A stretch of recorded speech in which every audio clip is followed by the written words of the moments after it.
Kailangan sa mga batang manonood.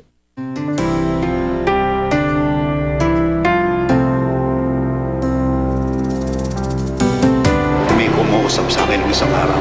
Handa siyang tumistigo para sa'yo. Tagal na akong walang pakialam sa lalaking to.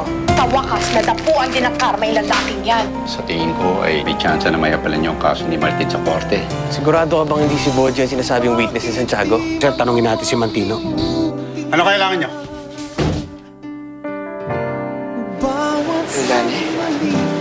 Leilani, hiya mo ko magpaliwanag. Bakit? Mababalik ba ng paliwanag mo ang mga magulang ko? Kaya ngayon, sabihin mo sa akin, Martin, may magagawa ba yung paliwanag mo? Mababago ba niya ng lahat? Leilani! Leilani, sandali!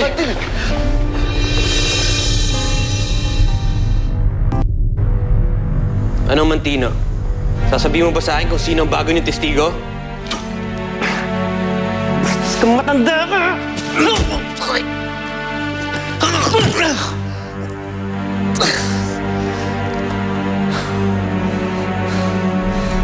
Gawin mo na sa akin kung anong gusto mong gawin. Louie, hindi magtatagal, lalabas din ang totoo. At makukulong ka, Louie. Makukulong ka! Alam mo ba kung anong ginawa ko sa apo mo nung nahuli ko siya?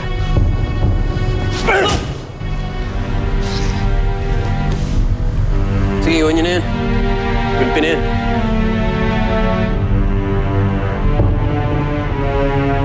Kung meron man ako pinagsisisihan sa buong buhay ko, yun na yung pinakawalan ko si Leilani. Hinayaan ko siyang umalis nang hindi man lang narinig yung panig ko. Hinayaan kong isipin niya na may kinalaman nga ako sa pagkamatay ng tatay niya. Pero siguro mabuti na rin yan eh. Dahil kung nagkataon, baka nagisagabal lang ako sa pagtupad niya sa mga pangarap niya. Tama rin na siguro na talagang kalimutan ko na siya. Hindi ako dapat umiyak. Hindi ako dapat nagpapa-apekto ng ganito. Sinabi ko sa sarili ko na kaya ko eh. Kaya ko siyang harapin. Ate, iiyak mo na lahat ng pwede mong iiyak. Alam kong darating din ang araw na to na magkakaharap kami ni Martin. Pero kahit anong tapang ko, kahit anong paghahanda ako, hindi ko napigilan ang sarili kong magalit at magpa-apekto ng ganito. Huwag ka magsalita ng ganyan, Martin. Di mo ba naiisip na may ibig sabihin yung pagkikita niyo ngayon? Tignan mo nga, tadhana na mismo ang gumawa ng paraan para magkakita uli kayo. Okay sana kung hindi yung pag-iisip niya.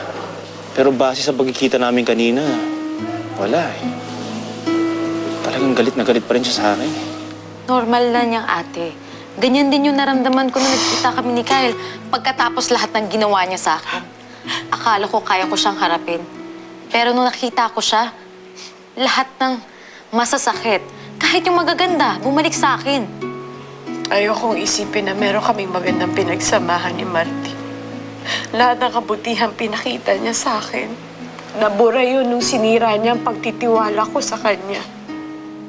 Hindi pa naman huli lahat eh. Pwede pa naman kayo magkaayos eh. Kailangan nyo lang mag-usap. Kailangan niya lang marinig yung paliwanag mo. Di bale, bukas pag nagkita kami, makikiusap ako na pakinggan niyo yung sasabihin mo. Huwag na, Wesley. Huwag na. Malinaw ang mensahe sa akin ni Leilani kanina. Ayaw na niya ako makita. Kaya, yun ang gagawin ko. Kalimutan siya. Ikaw, yan ba gusto mo? Aminin mo man o hindi, hindi ka naman masasaktan ng ganyang kasakit kung hindi mahalaga sa'yo yung taong nanakit sa'yo.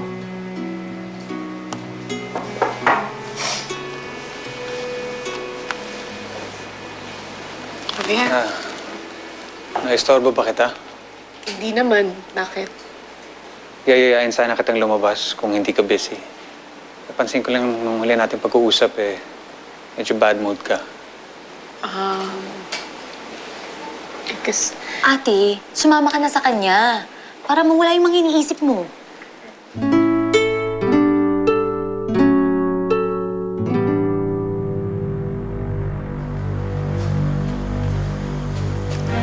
Nung gising. Nung gising. George, kayo maingay, tatakas ko kayo dito. Anong ginagawa mo rito? Tatakas ko kayo, liligtas ko kayo. Huwag na. Ano gagawin nung Louie sa'yo niyo? Sige na, George, umalis ka na. Iwanan mo na ako rito. Basta, ikaw na ang bahala kina Makmak at kay Martin.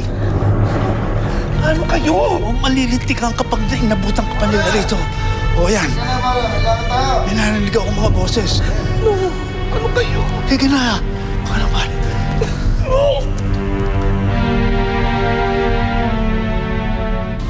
Oh. Pangalawang bote mo na yan eh. Oo. Tama na ako nainom niyan. Kaya ko pa. Ikaw nga nagsabi sa akin na dapat mag-enjoy ako, di ba? O ito, nagpapakasaya ako. Ang lakas ng tama mo, Leilani. Hindi nga. Nakainom lang ako ng konti, pero hindi pa ako lasing. Ikaw naman, gusto ko lang makalimot eh. May connection ba yung paglalasing mo to doon sa nalaman mo tungkol kay Martin?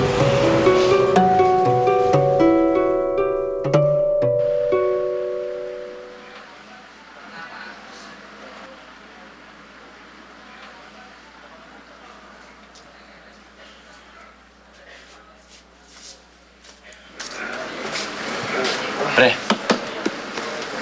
nakita ko yung eksena niyo nung abogado ni Wesley kanina. Kamukha niya yung babae sa litrato mo. Yung ba yung Leilani? Ang ganda pala siya sa personal, no? Alam mo, hindi kita maintindihan, Martin. Akala ko ba si Graciela ang rason kung ba't ka nandito? Ba't ang litrato ni Leilani nandito?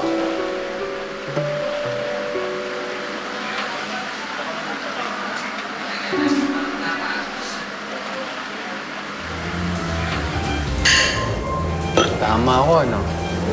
Umiinom ka dahil sa kanya. Gusto ko lang makalimot. Yun lang! Pwede ba na lang pag-usapan natin? Ikaw, sabi mo, ano yun? Na importante kang sasabihin sa akin. O game, ano meron? Oh, ikaw naman ang natigilan ngayon. Sige na, kahit ano pwede mo sabihin sa akin. Makikinig ako. Ano pa't magkaibigan naman tayo? Yun nga sana gusto ko pag-usapan natin. Alam mo naman na special ka sa akin, di ba? Pero ayoko nang maging hanggang kaibigan mo lang. Ha?